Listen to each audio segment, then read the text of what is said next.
the first official heat wave, but in Europe, people are experiencing record-breaking heat. France was the hottest it's ever been yesterday, with a high temp of 114 degrees Fahrenheit.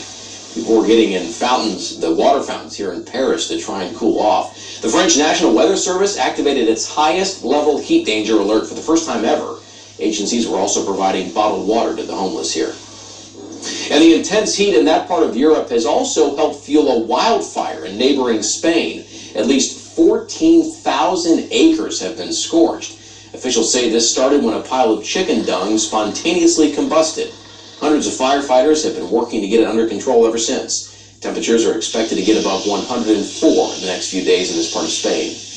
And take a look at this video as a car is engulfed by, wait for it, a swarm of insects. This is a huge swarm of mayflies covered this car near Cleveland. In fact, the swarm was so dense it was actually picked up on local news station's weather radar in Northeast Ohio.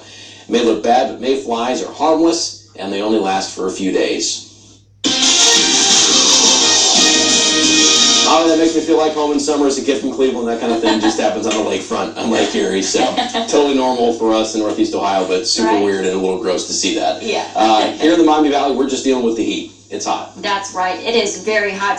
And we will continue to see very hot and humid conditions even into this upcoming week. So we won't get too much relief from the heat. As we take a look at downtown Springfield right now, you can see that we are looking to be dry. Temperatures across the board are continuing to stay fairly warm. Here in Dayton, we are about 79 degrees. In the surrounding cities, right around 76 degrees. In Centerville, Miamisburg, we're at 74. And Inglewood, right about 75 degrees. Tonight, temperatures will keep continuing to fall through the 70s, and we will be in store for another warm day for Sunday.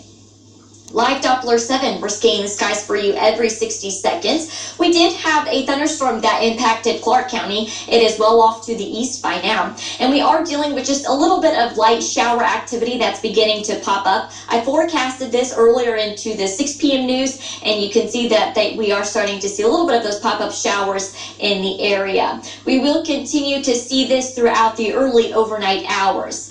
I'll time it out for you on Futurecast. We have a boundary that is starting to fluctuate and dip south, and that is the reason why we do have these pop-up showers and storms, along with the heat and humidity. We will keep that in the forecast for the early overnight hours, and then as we wake up and get our day started on Sunday, you can expect to see some dry conditions and sunshine once again. We will continue to see sunshine into the afternoon and evening hours, and then I am going to forecast a slight chance to see a pop-up shower or storm just because we will be so hot and humid like we were today. Very isolated in nature, and it won't be a washout by any means. Tonight, 69 degrees with partly cloudy skies. And as we look towards tomorrow, we will be right around 89 degrees. It'll be another warm day across the area. Partly cloudy skies, and then the slight chance to see a pop-up shower or storm. So just keep that in mind if you do so happen to go to the pool. Now, our feels like forecast, we will continue to stay muggy because we will see dew point temperatures into the middle to upper 60s for the rest of Sunday and going into the week. So if you do step outside and it feels a little muggy to you, well, that's why. Our heat index values will also continue to stay very warm. For Sunday, we will be right at 93 degrees, 94 on Monday, and then 92 degrees by Tuesday. So you can see that we will keep continuing to deal with the heat. It's very important if you do so happen to find yourself outside to be sure to drink plenty of fluids and get inside and take breaks from being outside when you can. 5-day forecast. The chance for some showers and thunderstorms will remain into the forecast this week because we will be so hot with our temperatures into the middle to upper 80s. For the 4th of July, expect to see partly cloudy skies and a chance to see some storms, but warm temperatures. NASA held a ribbon-cutting ceremony to mark the reopening of the restored Apollo mission control